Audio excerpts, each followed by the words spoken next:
Welcome back to another episode of Go Fishing. I'm Tim.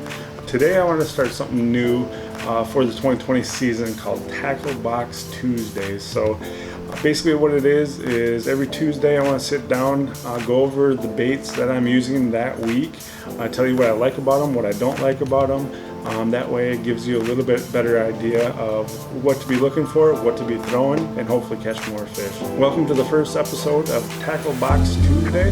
Let's get started.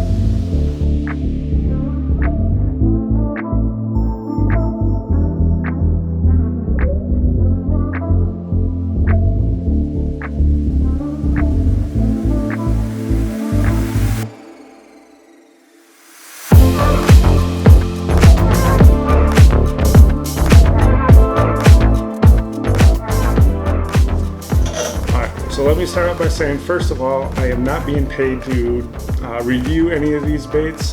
Yes, I am a pro staff on a few of these, but it's not something that I'm endorsed for this video. This is something that I just wanted to do to help you guys kind of pick apart your lake and hopefully give you some insight on what the... So with that out of the way, let's get started. If you follow me on social media, especially Instagram, links will come up here in a little bit. I was able to call a few fish over this past week, and that was done basically on this lure right here. So this here is the Nate's Custom Baits Hybrid Vibe Chatterbait Vibrating Jig paired with a Pro Tours bait, 4-inch Yo Mama. The colors are going to be Okeechobee Craw and Tilapia. I think they really do go together well.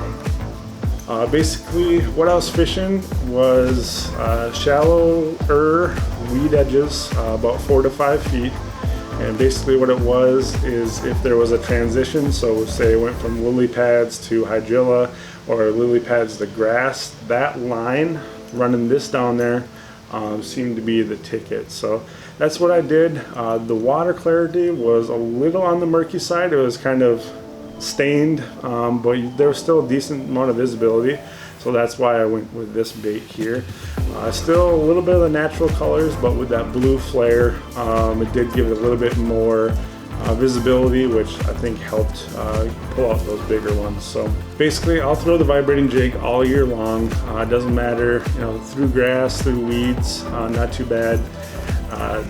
What I like about this setup here is that I can still throw it on my medium heavy 7-foot bait caster. It's not that heavy, got a lot of sensitivity. Also what I do is I drop down to 20-pound braid, straight tie. Great sensitivity, not worried about breaking anything off like that. Palomar knot tied to it works out great. With this one here, the weed guard works really well. Not get caught up sometimes, but not a whole lot. It's nothing I'd be worried about.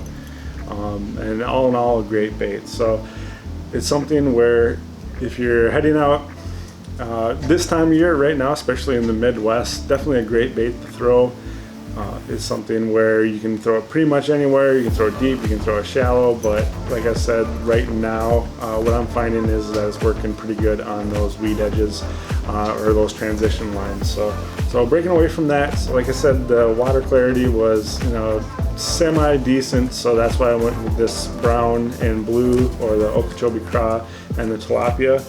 If it starts getting really dirty, I'll actually go to this one here, the black and blue.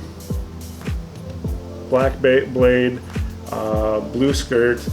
Sometimes too, if you do this with a silver or gold blade, that definitely helps a little bit, but I think mainly it's going to be the vibration that's pulling them in, not so much the flash. But I mean, experiment with it a little bit. Either way, it's going to help you out. And then if I'm going super clear, or even clear water to moderately clear, I'll either do, I'm not going to do that one though. I'll probably switch up to the straight brown. Let's see if I have it here.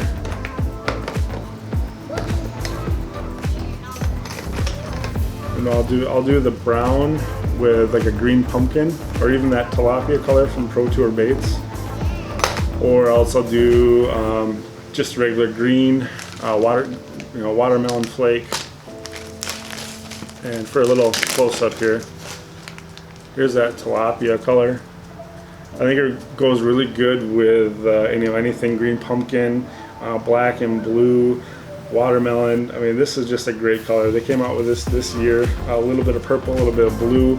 I think it really does, at least for up here, simulate or replicate, colors of bluegill, which I've been using this since opener, and I actually haven't put on another color yet.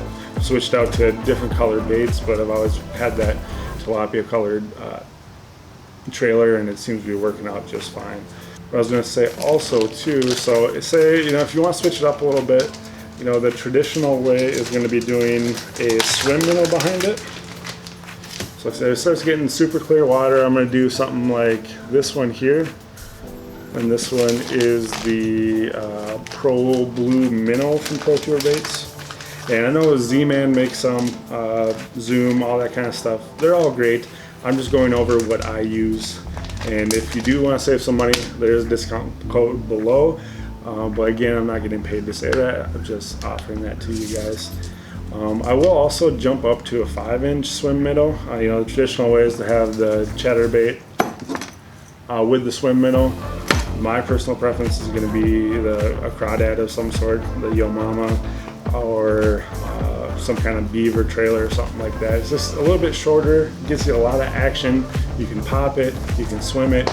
Either way, it works out. So there you have it, short and sweet for this first Tackle Box Tuesday. Like I said, right now, at least here in Minnesota, the chatterbait, weed edges, and some sort of crawfish trailer has been working out great so far. It's not going to be a hot and heavy bite, but when they do hit it, it's going to be something of some size. So thank you for tuning in. I really do appreciate you watching. If you would, go ahead, check me out on social media. Say hi, leave a comment. I'm definitely here to talk about fishing. I really enjoy it, and the whole goal of all this is to inspire you to get out there and go fishing. So until next week, we'll see you.